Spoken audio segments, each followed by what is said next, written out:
1. Xi's Story. A book produced in July 2017 in Beijing carried the simple title Xi Jinping Tells Stories. Divided into two sections covering stories about the outside world and those about China's domestic situation, it started with a tale borrowed from Mao Zedong, that of the foolish old man and the mountain. Exhaustively related during the Maoist era, it told of an old man who was trying to move a mountain to get a better view from his house. He was doing so, however, only with the aid of buckets. Observers laughed at him, saying he was doomed never to succeed, but he replied simply that if he didn't shift the earth, his children, grandchildren, or great-grandchildren would. That sort of resilience was something that the party, with its code of selflessness under Mao Zedong, wanted to inculcate in society.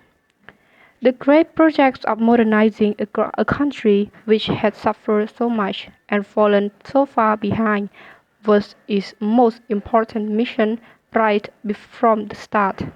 It was a mission that had connected the various phases of party leadership since 1949.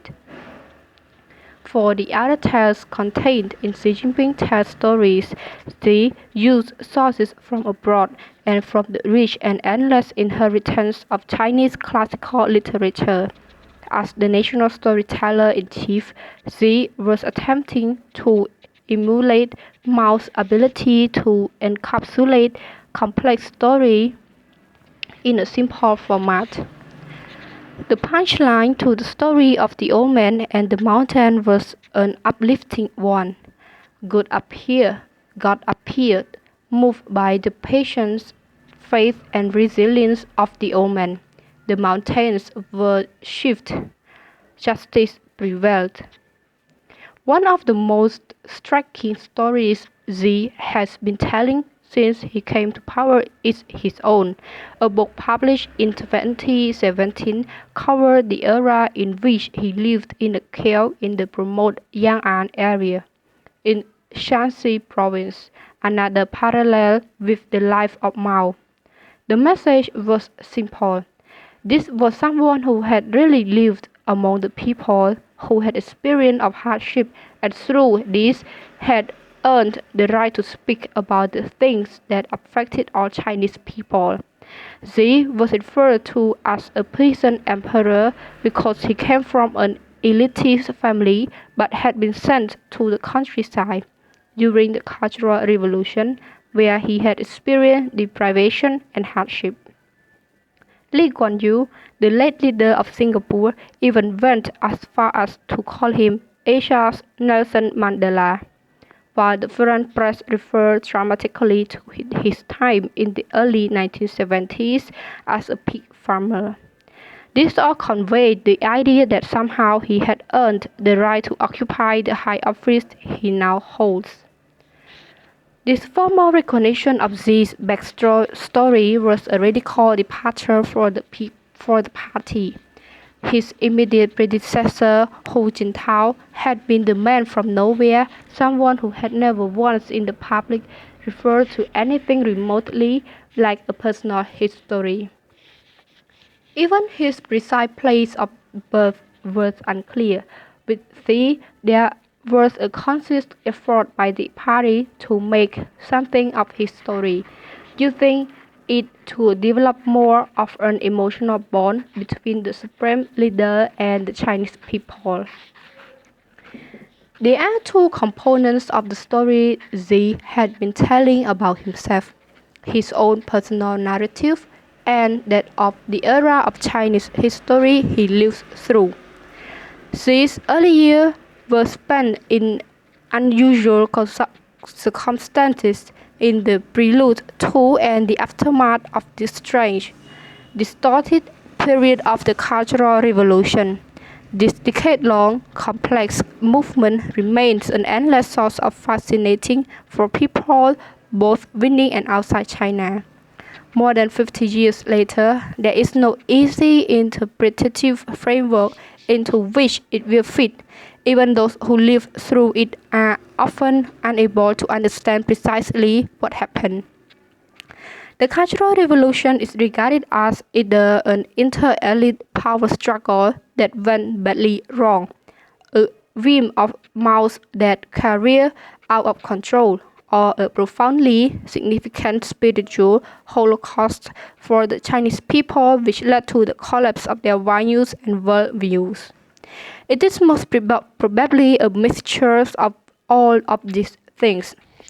Xi's experience of this era was dominated by a power struggle among the elites, one that he had direct links with because of his family background. He was born in 1953, the son of Xi Zhongxin, a military leader and ally of Mao Zedong from the 1930s.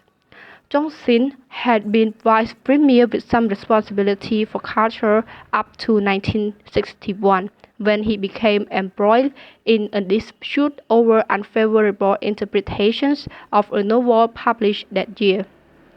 Caught on the wrong side of a political spat, he was placed under house arrest but saved from imprisonment, reportedly following a direct instruction by Mao. For almost the next 2 decades, he remained out of power to all intents and purpose incarcerated. Over that period, his sons is thought to have only seen him a few times.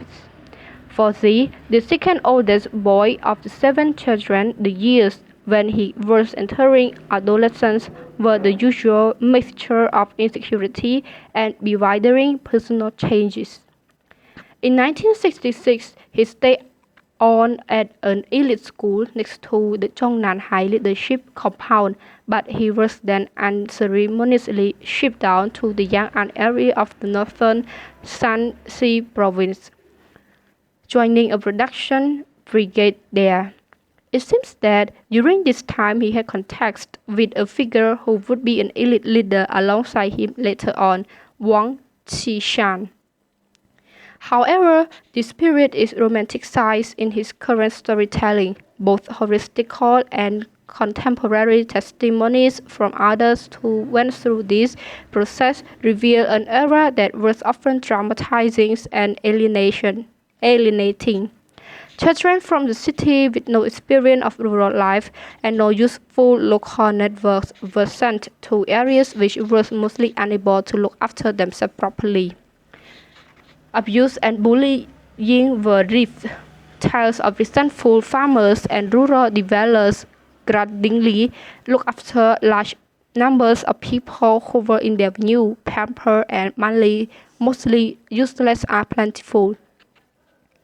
This is even a whole literature made up of testimonies about this unique phase in modern Chinese history in which the urbanization process was reversed, and cities shrunk rather than increased in size. It is called scarce or wounded writing. The contemporary hagiography of this rural life tells us that he succeeded, gained the respect of admiration of the peasants he was living among, and managed to acquire a deep knowledge of the conditions in one of the most backward areas of the country. Whether this is accurate or not, this period would have undoubtedly had a huge impact on him. Even Deng Xiaoping, exiled to rural Jiangxi to work at a contractor factory around the same time and at a far more advanced stage in life, was profoundly changed by his experiences in this sort of community. For Deng, the poverty he saw in his sixth decade, after more than 40 years of working for the party, was irrefutable evidence of communism's failure in China to do what it had set out to achieve, to improve the lives of the rural workers. Among 3 decades after the socialism had first become the country's governing system, people in rural areas were experiencing widespread malnutrition. Their living conditions were still very basic, and the levels of the backwardness were shocking. This was a moment of profound re-evaluation for Teng, and his experience of the period lay at the heart of his sponsorship of wholesale changes when he was in a position to support these after Mao's death in 1976. For Xi, who was younger and more inexperienced, the impact of the thing he saw in Shanxi was different, but it has evidently endured. In 2017, even while lavishly praising the national rejuvenation that was taking place, she stated that the poverty in China would be a thing of the past by 2020, and his domestic visits have included returns several times to what had been his rural base in the 1970s, and visits to similar villages. It is telling that the period he spent in this sort of community figures so prominently in official accounts of his life. Of the recent leaders of China since Tang, he in many ways Xi is the one with the most authentic, best known links to the countryside, and his use of this set of experience aims to convey this. Like many of the central youth of the Cultural Revolution era, this period of rustication ended almost as abruptly as it had begun, with his return to the capital in the mid-1970s to study engineering at Tsinghua University. The educational system had largely been crippled by internecine struggles and political turmoil throughout this period. Universities in Beijing had become hotbeds of leftist activism and rebellion. There was a controversy after this final elevation in 2012 about just how credible his entry to the elite Beijing-based university had been. A quota system exists for youths like him who had been sent to the rural areas. His elite background may ironically have helped, even at a time when such things were regarded as a stigma. That he studied engineering nominally makes him a technocrat. It is worth considering in a little more detail the meaning of the Cultural Revolution for people who like Xi came of age when the mass movement was at its height and whose formative years were overshadowed by the events leading up to it and the developments which followed. In 2016, during the 50th anniversary of the issuance of the 16 July notification, widely accepted as the official start of what is still called in domestic discourse in China, the 10th year of turbulence, the sole event marking the occasions of an editorial in the People's Daily, the newspaper of the party. The article described in standard terms the loss of time and the destruction that the movement had involved. This had been the default attitude since the party resolution on the history of this era was issued in 1981. For Xi, his infrequent and brief mentions of the decade have been negative. For a leader often accused of being Maoist and having a similar cult of personality around him, it is odd that he and the party propagandists have spoken little of his own direct experience of Maoism. Xi has displayed not a trace of nostalgia for this era, and yet in many ways it would have been the most powerful influence on him, with its mass adoration of a political figure, its extraordinary mobilization of large parts of the society, and the brief but intense and intoxicating fervor that it inspired. One of the great dilemmas today for the party as it looks back over this era is the simple but unpalatable fact that the Cultural Revolution was, at least while it was happening, a popular movement and one that engaged the active involvement of millions of young Chinese people.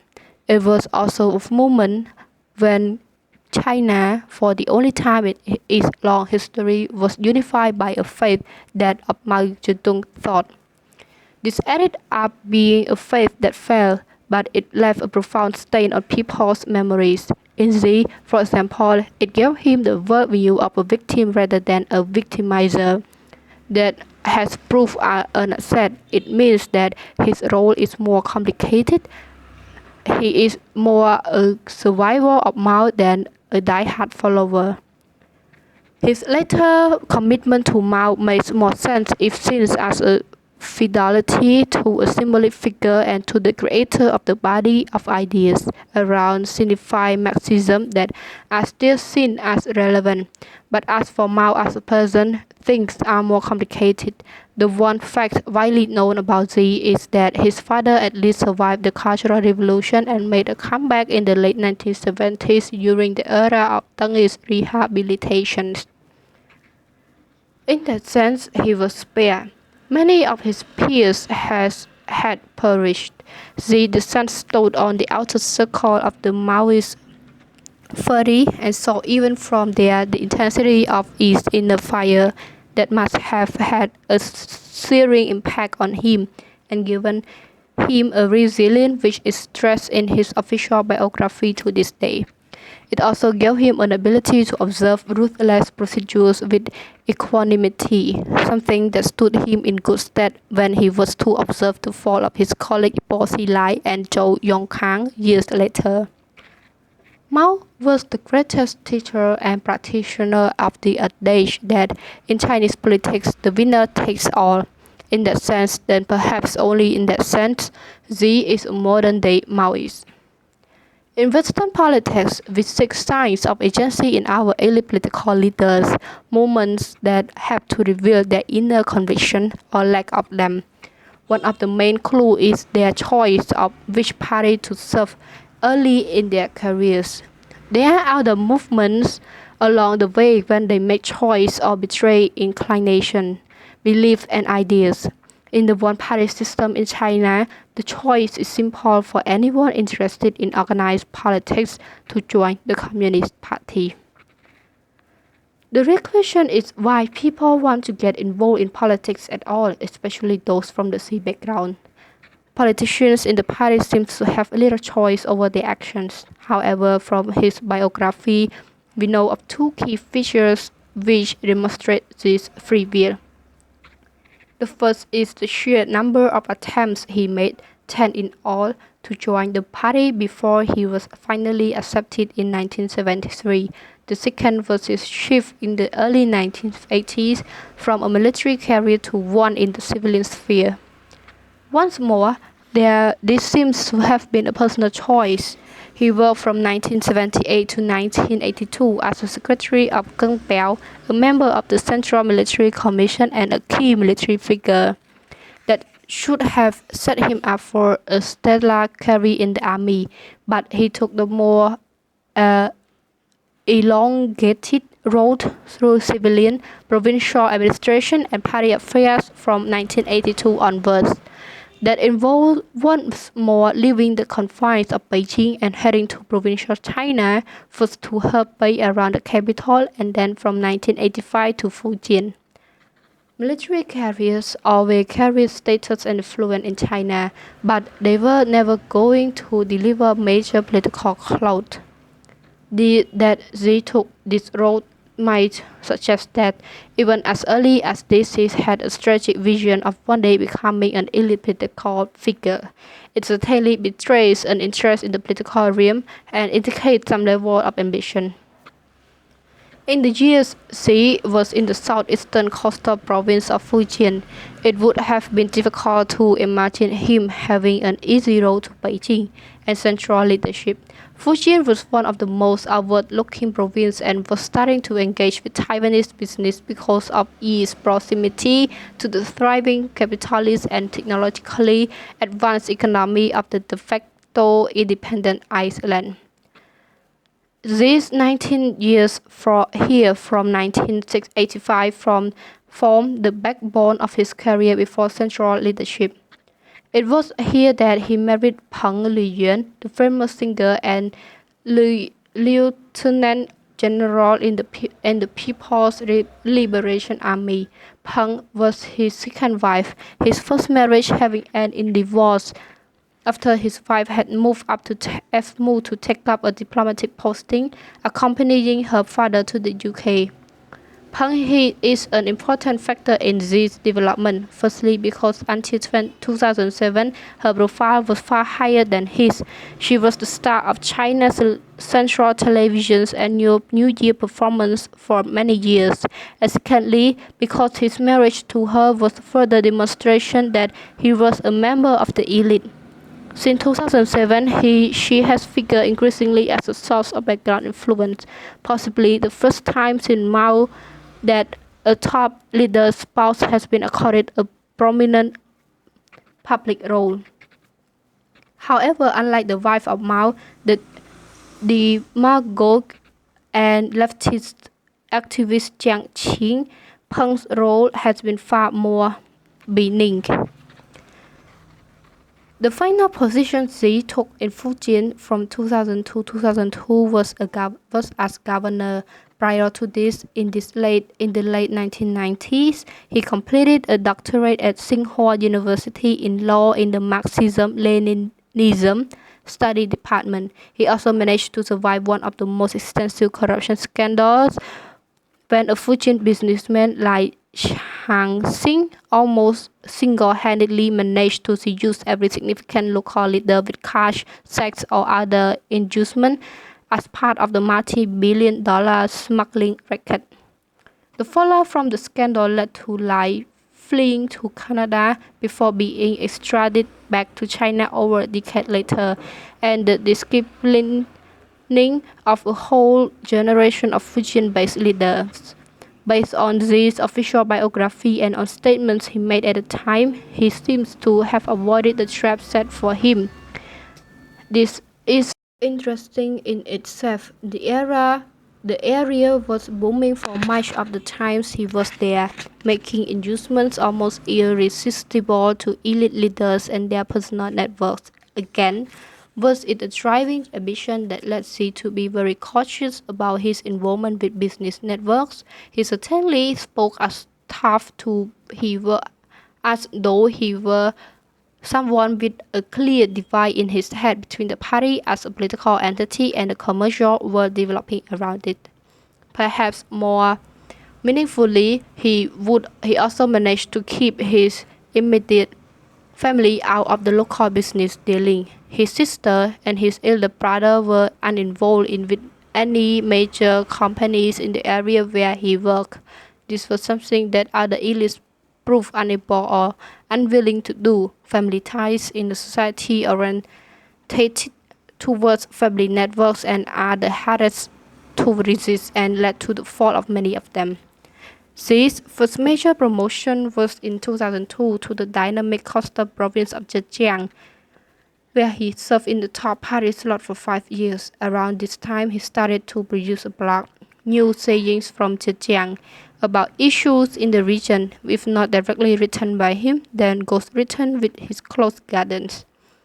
This was done under a pseudonym. His work in Zhejiang was relatively business-friendly but not spectacular.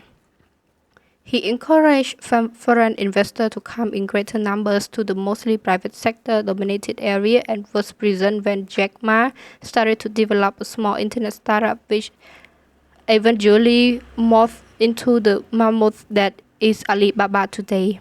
In the middle of the same decade, when speculation started about who might be Hu Jintao's successor, Xi's name figured as one among a set of younger, ambitious leaders, and not perhaps as the most compelling.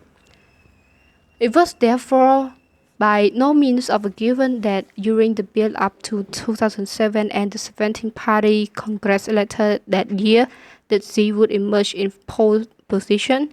That the one significant clue that he might be on track for a major promotion came in 2007 with his brief tenure in Shanghai, the most dynamic of Chinese places after the falling of Chen Liangyu, the party head there, for corruption connected with the running of pension funds.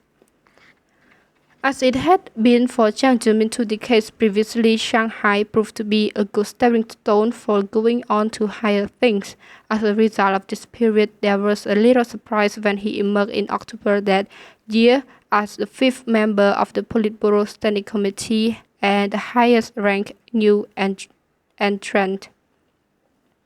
Xi was clearly the favored successor now. Being the designated successor is a double-edged sword in the modern Chinese politics. One issue is simply that there have never been clear rules about succession. Mao went through 3 successors, 2 of them meeting very strict sticky ends before his final one. Hua Guofeng succeeded in briefing replacing him, but how could anyone replace the irreplaceable? By 1980, the position of the chairman of the party, which Mao had occupied since 1940, was simply abolished. Hua rapidly faded into insignificance and eclipsed by the more experienced and formidable Emperor Deng. Deng himself fared little better in finding a worthy replacement, with another 2 falling by the wayside before finally in Jiang Zemin, he found an unlikely but reliable party leader.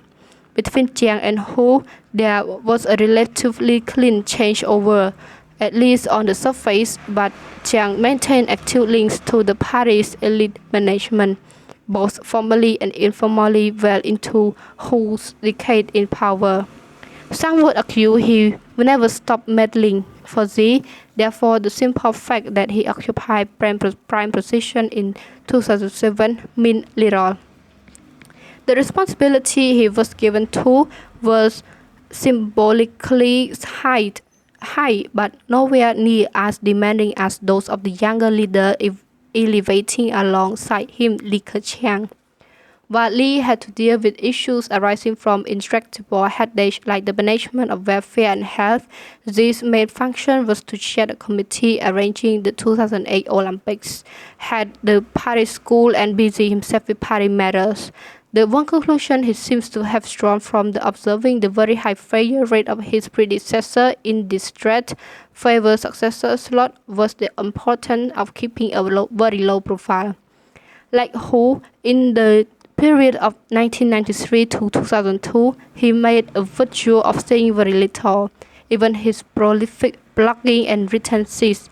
The sole movement of this indiscretion was during a visit to Mexico in 2009, when he was infamously caught on a microphone complaining about foreigners with full bellies pointing their fingers at China. From 2012, this confident pushier attitude was to come increasingly to the fore.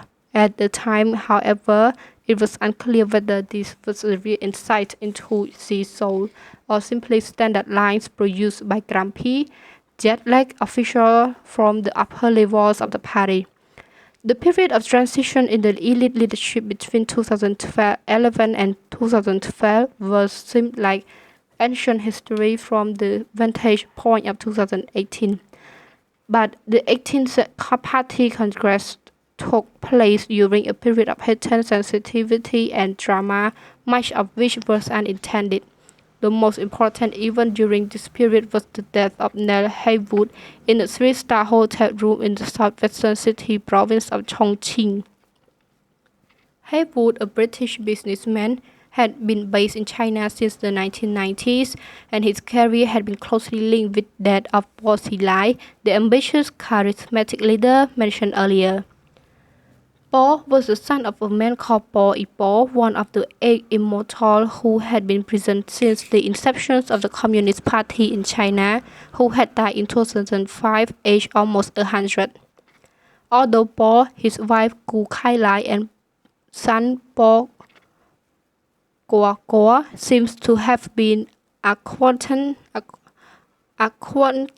with Haywood, the links to the business death was unclear. In 2011, the initial story had been that Haywood had simply drunk himself to death during a business trip to the city. But in February 2012, in extremely dramatic circumstances, Wang Lijun, Bo's chief security aide, fled to the neighboring Chengdu and took refuge in the American consulate there. Over the next few hours, he apparently devoured immense amounts of the information, most of it implicating his erstwhile boss. Paul lasted until March but was then removed and his wife arrested, this time for Haywood's murder. Skill might be important in politics, but luck is equally crucial. In ancient Rome, Cicero talked of the ways in which fortuna swings backward and forwards, bringing either good or bad fortune. The key thing is to grasp opportunity. We can only speculate now, but had Paul been able to maintain his career, succeed in being elevated to the standing committee, as had widely been expected before Haywood's demise, then he would have been a formidable opponent for Z to face, and someone who would have proved challenging to rein in.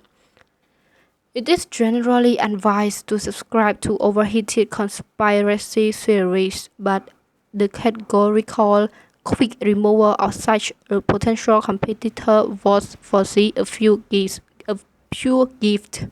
So too was the somewhat frenetic, jittery atmosphere this and other events of 2012 have created. An already cautious group of leaders became even more so. This transition was important in creating a sense of stability for the party. The fact that it had now attracted global interest only intensified the pressure. The final surprise before the date of the 18th Party Congress held later in the year was the disappearance in September during a visit to China by then the Secretary of State Hillary Clinton. Theories about why Z had suddenly vanished ranged from an illness following a swimming accident to injury he had allegedly sustained during an assassination attempt. Afterward, a set of other causes were posited that Z had walked out angrily because of all horse trading about who might be promoted at the Congress, and had made it clear to Jiang Hu and other co-decision makers that he was planning to walk out if they did not give him more support. To this day, no one knows quite what happened. The most we can say is that the whole atmosphere before the mid-November in Beijing was clouded by intrigue, scheming and plots among us as the smoke that continued to smother the city. Right up to the Congress itself, there was a lack of clarity about what might happen, who might appear in the final lineup of leaders, and how the order of proceedings might go. Matters were not helped by the Congress lasting several days longer than had been expected. The final day, 15 November, saw the appearance of the new standing committee pushed back by almost an hour. When they finally appeared, reduced from 9 to 7, the immediate impression was one of the missed opportunity. Figures like Liu Yunshan and Zhang Dejiang seemed extremely conservative. More exciting party members like Wang Yang had not been promoted. Sitting in a hotel lobby in Beijing at the time the new leadership emerged and watching proceedings on the television screen there, I, like many other commentators, felt it was a victory for cautiousness, but perhaps what we did not fully understand at the time was that it was not a leadership of equals, but one placed there to support and carry forward the program of one man. And from 15 November, Xi Jinping would increasingly be seen as central to the new narrative of the party was promoting. We did not then appreciate it, but the era of Xi Jinping as a dominant leader had begun.